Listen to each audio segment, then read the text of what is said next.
In this 30-minute webinar, we will be discussing the charts, what they show, look at a possible presentation flow, as well as some tips on how to title your what-if scenarios so they're easy to find and present. I'll also cover assumptions. We'll look at the reports and how to put multiple what-if scenarios into one report. And note, this isn't a one-size-fits-all approach, as the details will vary on the client's objectives and what you wish to highlight to them, but it will give you an idea of what's in the system and how to navigate to it in terms of presenting to clients. We start with a plan that I've already entered into Voyant. Please see our Voyant Australia YouTube channel for the data entry webinar covering this part for a different plan. And in this plan, Margaret and James are looking to retire earlier and downsize with a view to looking at the longevity of their assets if they do this. I'll show a possible presentation flow and the equivalent of that via the reports. Now, as I say, this might not be how you would like to explain the cash flow details, but hopefully it'll give you some ideas and tips as we go. So we start providing some context on what cash flow planning is for the client. We have a handout on this, if it's useful for you, called Explaining Voyant to Clients. Now, in this document, you can take bits, leave bits, use it as you like, put your own logo on, but it just gives you a starting point for explaining what Voyant does and what it can show.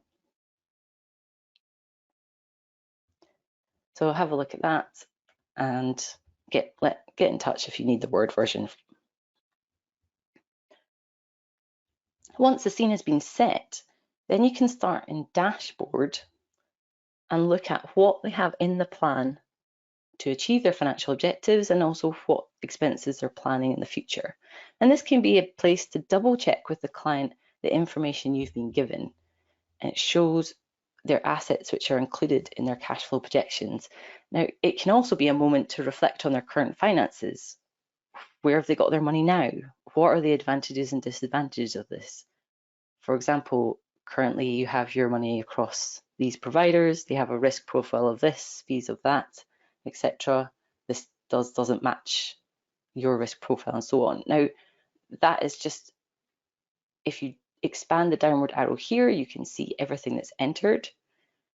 Now, you can hide the chart here so that you can save the cash flow chart for a big reveal later on.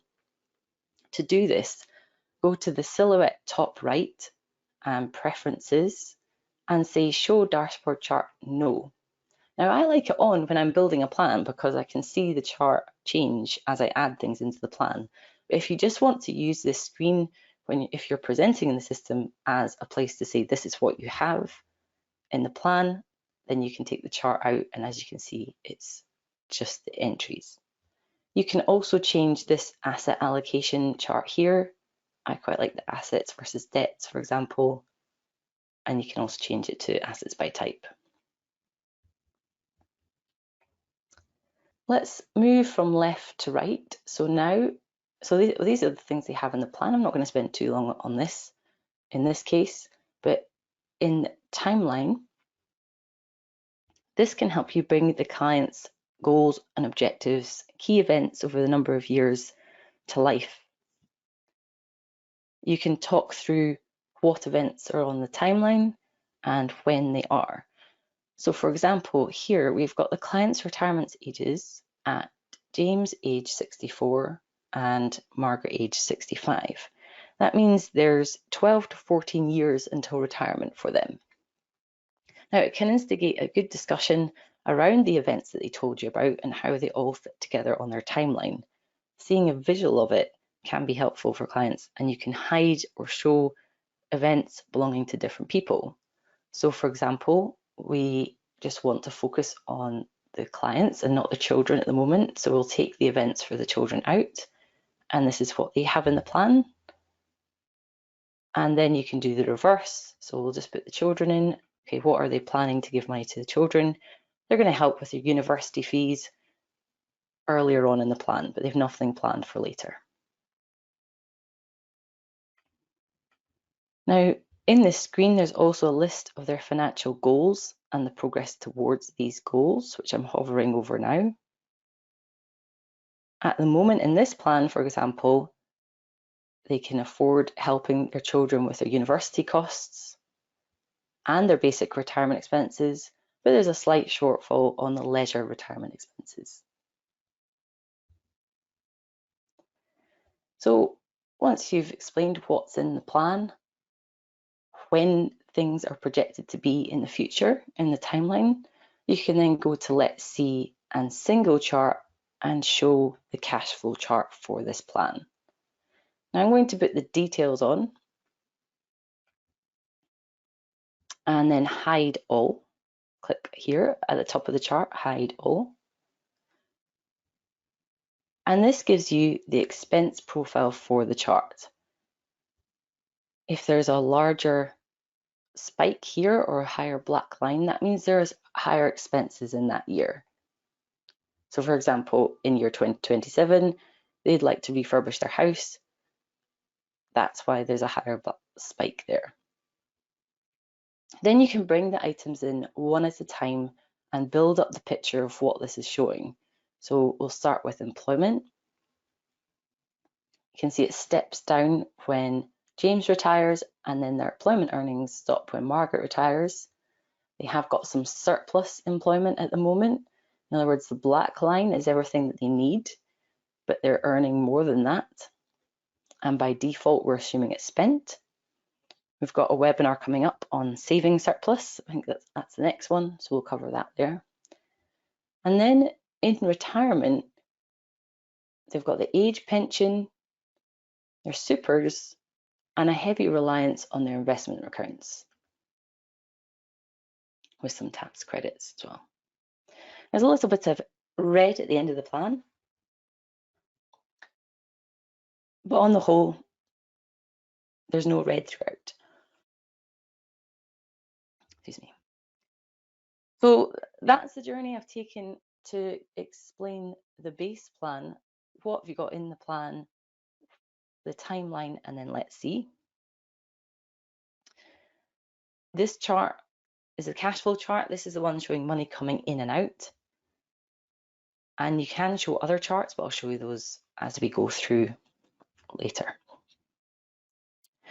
So they are interested in retiring early. I created a what if scenario off of the base plan. So I've already built all this plan. So I've created a what if scenario off the base plan, and I called it 1A, retire early. So the scenario is starting with 1 are on the same thread of advice. 1A is created from the base plan, 1B follows on for that, and so on. Now, different people use different notations, but have a think about what works best for you. It is nice having a notational system. So for example, if you're presenting here, this is all about retiring early and how to do that. So it goes 1A, 1B, 1C, but you may well have 2A, 2B, 2C if you're looking at something different. So I'm going to click on retire early. Let's start again in the dashboard section. Now I've not made any changes here. Everything is as it was in the base plan. However, if I go to the timeline, their retirement events are now age 60 for Margaret and 61 for James. So everything linked to those retirement events will be stopping earlier. You can see the impact it's having on their basic retirement expenses and their leisure retirement expenses, though it's not had any impact with the more imminent costs of the university. We go to Let's See, Single Chart, and I'll put on the details.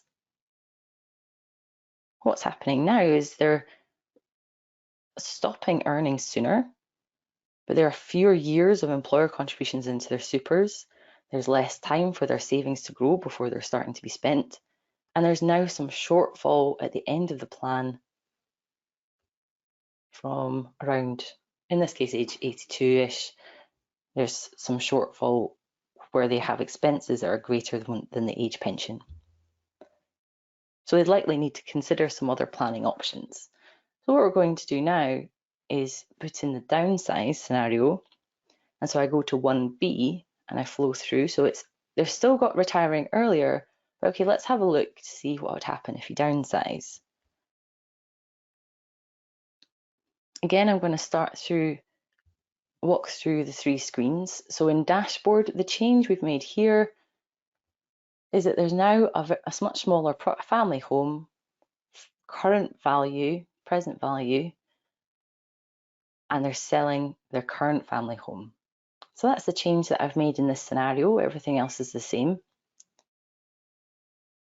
When is this? Well, the downsize is going to be the year after they retire. And what happens to the chart? Let's have a look. Put the details on. Here's the spike. That's the surplus proceeds from the downsize. So the bar shows the money coming in from the sale of their family home. The black bar shows the expenses for the new property, and they're living off the proceeds for about 3 years after that. How do I know that? Well, I've looked at the plan in advance. I've gone to year view, and I can see in the investments tab the contributions into their cash accounts. And then if I scroll to the right, cash is one of the first things to be used in the plan after income. And you can see the cash accounts are exhausted by age 65. So I've looked at that in advance, so that's how I know that the surplus proceeds are lasting those 3 years.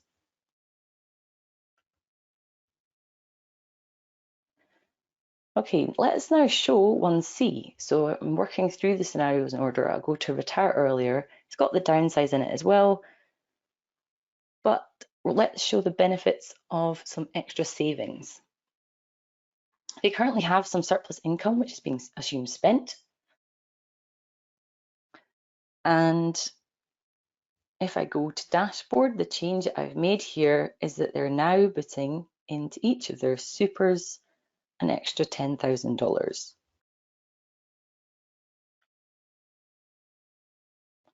So let's just check into James's supers. So there's the $10,000. So when is this?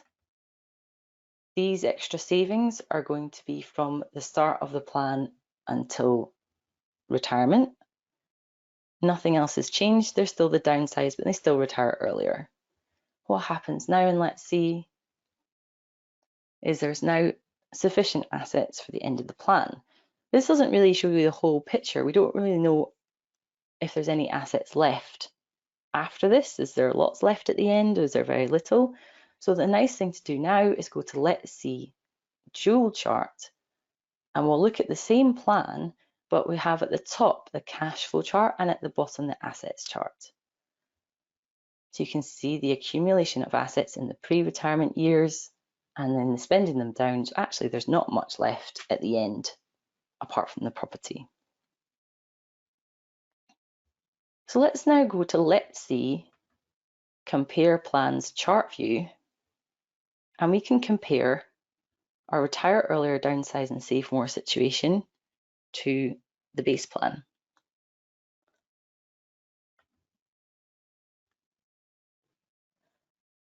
Now the base plan is where they work as they were doing at the moment for the further 12 to 14 years. And the scenario at the top, 1C, shows they're retiring 3 to 5 years earlier, downsizing their house and saving more in order to achieve their goal of earlier retirement. And it's nice when you go to compare plans, you can look at two plans on the same page. Now, note if you're in your what if scenario, the default comparison plan will be the base plan. So it's a quite nice place to start if you're doing compare plans. Go to the scenario that you want to compare to the base plan, and the base plan will appear, or you can change it in the list here, for example, to a different plan. Whilst you're in the comparison view, you can also compare the different charts. So if I go back to comparing the base plan, and now we can go to assets. I'll take the details off for assets because it's quite a lot of detail. And you can compare the assets like that. So for example, at the top here, we have the downsize of the property. So the purple has dropped in value, which it hasn't here because there's no downsize. And at that time, there's more savings in the light blue because of the surplus proceeds going to cash. Okay, moving along now, let's go to insights. So insights are great conversation starters. I'm still in my key scenario, so they are retiring earlier. And have a look at these. We're going to cover the investment return stress testing insights in a future webinar. I'll just show you the retirement spending insight here. The retirement spending replaces all spending in the plan with the retirement spending value in retirement, and it can give an indication of the wiggle room in their estimated retirement spend. Now, the spending capacity in this plan in today's terms is about $77,500. If I go to the assets chart, you'll see the assets are completely run out by the end of the plan. How does that compare to what they're anticipating they'll spend? If I go to dashboard, goals, I've got the basic and the leisure, it's about 75. So there's not much wiggle room in this plan. Now you can run a lot of these insights to stress test the plan. I'll show you the market crash one, but as I say, we're going to be looking at them in more detail in the stress testing webinar. In this case, we can run a market crash at whatever age in the plan. Now you can also do this via the events, special events. You can drag a market crash event onto the timeline, but this gives you a really quick way of looking at it.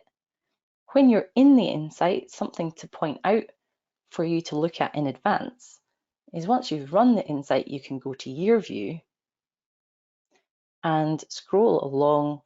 It was at age 60. And this shows you what the assumption is for this insight.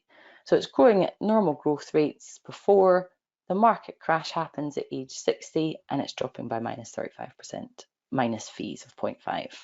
So click on this and I'll see more information.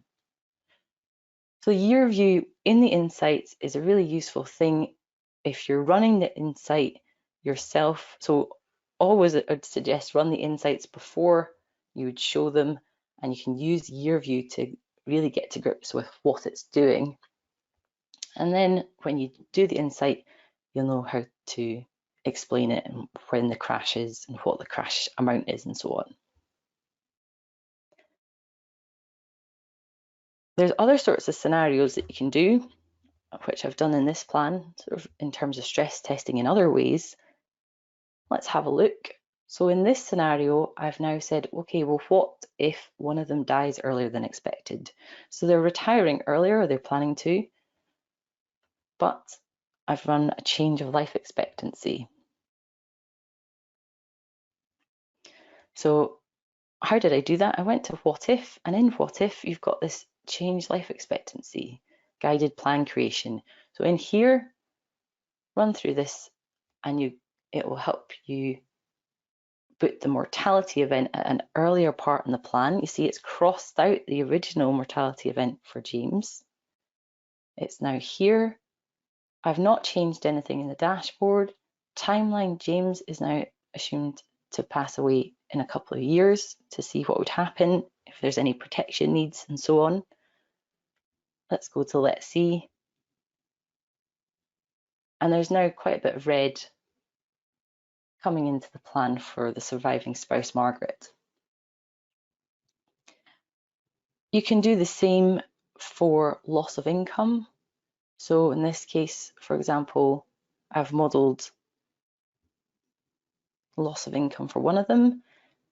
I've made no changes on the dashboard, and note in the changing life expectancy scenario, I didn't make any changes on the dashboard either. So I hadn't dropped any expenses down on first death or done any changes to the distribution of the assets. I literally just modelled the death to see what would happen. In the loss of income scenario, again, I've not made any changes here, but I dragged on the disability event start and end. They don't have any income protection in the plan. So this is saying, well, what if Margaret stopped earning, basically, between 53 and 56? Let's see, single chart. Let's put the details on. Now, they didn't have, in this scenario, they wouldn't have enough money to meet their expenses without dipping into their savings. But it's actually not made too big an impact on the plan overall. All right, let's now go to the report section. So we've worked our way along here. We'll click on reports. Now you can build up the report in the same order that I've just been speaking about. As I say, it's entirely up to you, but you can have, for example, the fact find and balance sheet to start. Events and goals is the same as the timeline. Then you've got the financial summary. I'm actually going to change this in a second, I'll show you. Financial summary, and we can run an insight, which is the retirement summary, and I'm going to put the assumptions on. Whatever you have selected up here in select a plan is the plan that you'll see the report for. So I'll start with the base plan. This is deselected. So these ones, then events, financial summary, which is the output, insight, assumptions. Add to report. If you want, and you always have these reports, you can save selected reports, and that will save this list over on the right-hand side for you. Now note, you can click and drag these reports up and down to change the order. And so I'm going to put the events and goals up here in the retirement summary. And in this case, I'm going to customize and make sure the chart to include is cash flow detailed, so it shows the color. You can then take out any of the insights or any of the goals that you'd like in that report. Now what you can do, if you want, you can go to select a plan, and we'll do 1C, and you can do the same again, or you could just show the summary. If add to report, and you'll see you can compare, okay, in this one, this is the financial summary for this new scenario. Click generate report, and it will generate your PDF here. You can use export raw data and images to get some of the chart and the numbers for each year out as well. Now, I've put the assumptions in here. At some point in the conversation, it's good to mention that this projection is based on many different assumptions. And you've chosen these particular assumptions because, and this bit's up to you, for example, they're conservative, we've reviewed and agreed them as a firm, and so on. Now, the chart is a projection based on these assumptions, and it will need reviewed regularly to check they're still on track, plus any changes to lifestyle, goals, regulation, contributions, asset allocation, and so on can be factored in at future reviews. Now, these charts aren't to say you will have specifically this amount of money at age 60, but instead give a good indication of the longevity of assets over many years. They bring their financial journey to life visually, and it can visually show differences in a really powerful way between different scenarios and open up conversations around saving more, risk versus growth, and prioritizing different financial goals. But the assumptions are a key part of how Voyant operates, and if you produce the assumptions report, that pulls your assumptions from your plan settings. Now, you may wish to have, in this scenario, I've just walked through retire earlier, downsize, etc. But you may wish to have, for example, base plan as this client situation as it is now, and then the what if scenario is your advice scenario, and you can compare the two. If you'd like to change the name of your what if scenario, click at the top and go to manage plans. In here, you'll see plan details, and you can change the name. Incidentally, this is also where you go to update a plan. If it's now 2022, you can update and promote.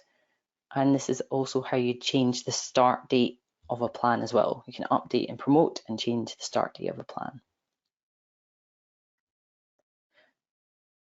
Finally, make sure you've got your inline help switched on. Top right, preferences, inline help is yes. And you can use our request support. When you click on the client's name, if it's about a specific plan, to get in touch with us. Otherwise, you can get in touch via our email. If you click on the inline help and go to the help tab, you'll find our email in there.